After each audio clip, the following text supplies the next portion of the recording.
Yan, magandang hapon mga kababayan. Sa lakas ng alon, maraming namatay na maliliit na isda. Ayan, dyan, maraming isda dyan. Kaya yung amoy ngayon, medyo hindi ka nais-nais yung amoy. Gawa ng mga patay na isda.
Pero ito naman po tinatanggal naman ito kada umaga, mga DPS di Mandaragat sa mga taga NNDA.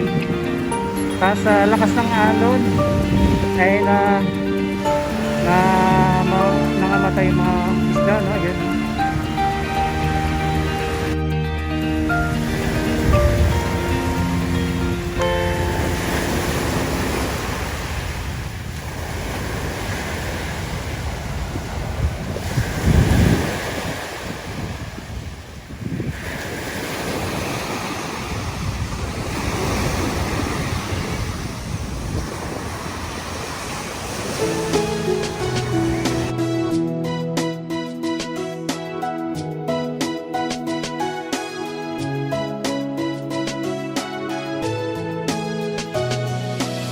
Wala daw nagawa, wala daw nangyayari. Marami ang umangal at mga nagsasabi wala daw pagbabago, wala daw nagbabago. Sino ang niloko nyo? Baka kayo naloko. Tignan nyo naman ating kapaligiran. Sino ba ang nagbalita ng walang kabuluhan? Maluwag na ang daanan, hindi na ganun ka-traffic. At sa LRT at MRT di na magpapanik. Di ka naaangal sa iyong mga daanan. Di naman dumi, di na mabaho ang lansangan. Tapos sasabihin nyo na walang nagawa. Pagbabago dito sa Pinas, hindi yan himala. Kinilusan at inaksyonan ng ating Pangulo. Binigyan leksyon ng mga matitigas na ulo. Kaya kung sinong susunod sa kanyang yapak, gawing maayos ang lahat upang tuluyang umulan. Sino ba ang merong nagawa? Sino ang wala? Tignan mo ang pagbabago, lahat di yan himala. Totoo ang nakikita, tinupad niya ang pangako. Yung mga proyektong laki na ng pagbabago. Kaya pasasalamat ang lagi mong banggitin. Kung walang katulad niya, walang gantong tatanawin. Ginawang maayos ang lahat para sa ating bayan, upang maging maayos sa ating bayang sinilangan. Iba na talaga ang pagbabago,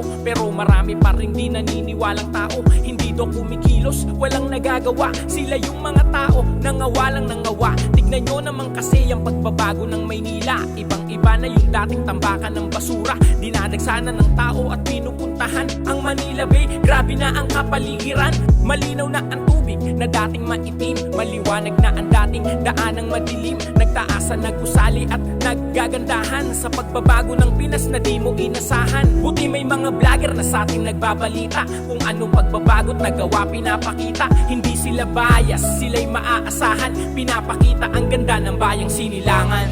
Sino ba ang merong nagawa? Sino ang wala? Tignan mo ang pagbabago, lahat di yan himala. Totoo ang nakikita, tinupad niya ang pangako. Yung mga proyektong laki na ng pagbabago. Kaya pasasalamatan lagi mong banggitin. Kung walang katulad niya, walang gantong tatanawin. Ginawang maayos ang lahat para sa ating bayan, upang maging maayos sa ating bayang sinilangan. Sino ba ang merong nagawa? Sino ang wala? Tignan mo ang pagbabago, lahat di yan himala. Totoo ang nakikita, tinupad niya ang pangako. Yung mga proyektong laki na ng pagbabago. Kaya pasasalamatan lagi mong banggitin. Kung walang katulad niya, walang gantong tatanawin. Ginawang maayos ang lahat para sa ating bayan, upang maging maayos sa ating bayang sinilangan. Sino ba ang merong nagawa? Sino ang wala? Tignan mo ang pagbabago, lahat di yan himala. Totoo ang nakikita, tinupad niya ang pangako. Yung mga proyektong laki na ng pagbabago. Kaya pasasalamatan lagi mong banggitin. Kung walang katulad niya, walang gantong tatanawin. Ginawang maayos ang lahat para sa ating bayan, upang maging maayos sa ating bayang sinilangan.